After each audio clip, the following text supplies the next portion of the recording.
Hey guys, welcome back to another review this week, and I will be talking about the Good Molecules Niacinamide Serum. Before I get into the review of the product, it's important to know a little about the ingredient and what's all the fuss about it. So, niacinamide is a vitamin B and is known for its soothing and healing properties. And just like the vitamins we take for our overall well-being, it's nice to include vitamins like this to our skincare routine. This vitamin can also be found in many foods like fish, eggs, green vegetables, grains, and in a lot of skincare products these days. It helps reduce the impact of environmental damage and improve the skin's barrier, while also helping the past skin damage. Now that I've told you a little bit about the vitamin, let me get on to the product review. The description reads as this is a lightweight serum and is supposed to promote smooth, even skin and minimize the appearance of pores. Formulated with 10% niacinamide and will help refine the skin tone, texture for a brighter, healthier complexion. You can use niacinamide if you have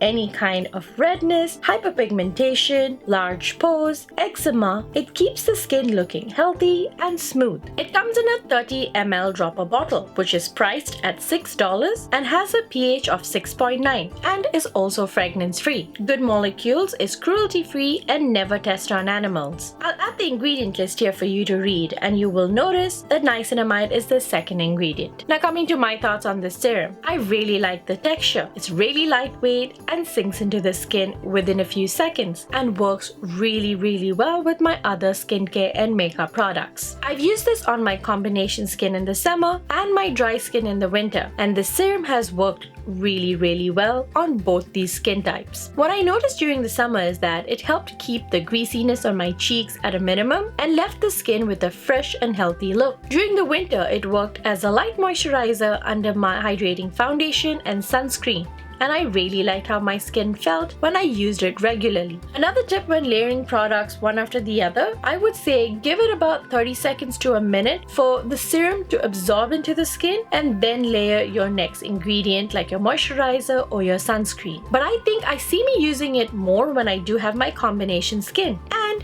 whenever I'm using my retinol. But it does say that it works on all skin types. Niacinamide and retinol work really well together, as niacinamide can help decrease retinol irritation and also work as an added barrier function and increase cell turnover. However, refrain from using niacinamide with an AHA and a BHA, as it's going to make the acids less effective. I think this is best for people of all skin type, like recommended on the packaging, and if you have to choose on a particular brand of niacinamide, I would say go for the Good Molecules, as it's much better in price and in ingredients. You can find Good Molecule products on the Good Molecules website and the Beautylish website, and I know they do ship internationally. That's it for today's review. Thank you so much for watching, and if you enjoyed this review, don't forget to hit that like button, and if you want to see more, I suggest you hit that subscribe button. I'll see you all in my next. Bye!